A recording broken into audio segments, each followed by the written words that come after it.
महाराजांचा, क्रांतीज्योती सावित्रीबाई फुलेंचा,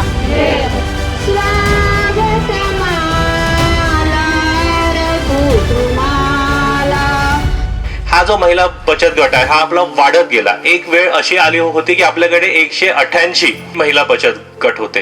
येथील महिलांना जसा फायदा होईल त्याच पद्धतीने या गावाच्या लोकांमध्ये पण आरोग्याविषयी आणि महिलांच्या सामाजिक परिस्थितीविषयी पण जाणीव होईल. तर हा या कार्यक्रमाचा एक आपला उद्देश असतो. पती माझा लय हाय हुशार आणि त्यांनी आणले सर्व MBBS डॉक्टर.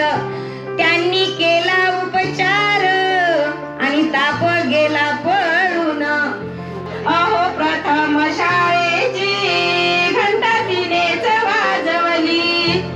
आता एक उद्योगिता भवन म्हणून महिलांसाठी भिडीमध्ये काम चालू झालेलं आहे आणि त्याची बिल्डिंग पण येत्या 6 महिन्यात होणार आहे.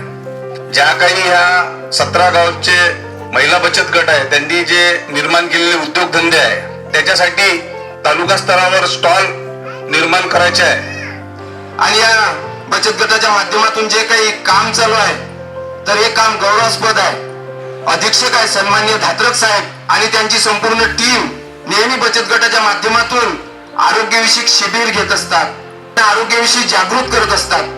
आणि आपल्या गावातील बालकांना आपल्याला सुरक्षित करायचं असेल तर तुम्ही हा 1098 हा नंबर तुमच्या मोबाईलमध्ये डायल करून ठेवा. 24/7 तुम्ही कधीही बालकांसाठी मदत मागू शकता. आम्ही सदैव तुमच्यासाठी तत्पर राहू. 18च्या आतमध्ये जर मुलीचं लग्न होत असेल तर हे कायद्याने गुन्हा आहे. 1098 हा एक नंबर आहे आमचा. इथे तुम्ही कळवा, आपण पालकांसोबत बोलू शकतो. सुया, दूषित सुया. दुसरं अनैतिक संबंध. तिसरं दूषित रक्त. ठीक आहे. आणि चौथं आईपासून बाळाला. ठीक आहे.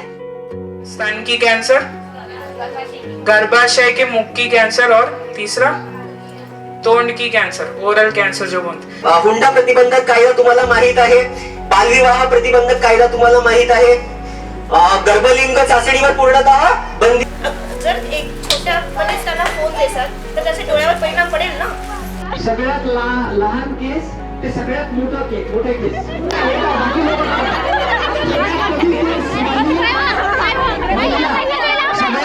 मासिक पाळीमध्ये रक्तस्रावणे.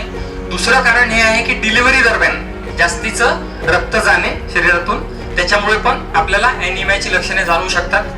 मुलीला मुलापेक्षा खालच्या दर्जाची वागणूक आपल्या समाजामध्ये आहे. प्रत्येक भारतीय स्त्री ही राणी आहे आणि या राणीशी हात मिळवण्याचा अधिकार कोणालाही नाही.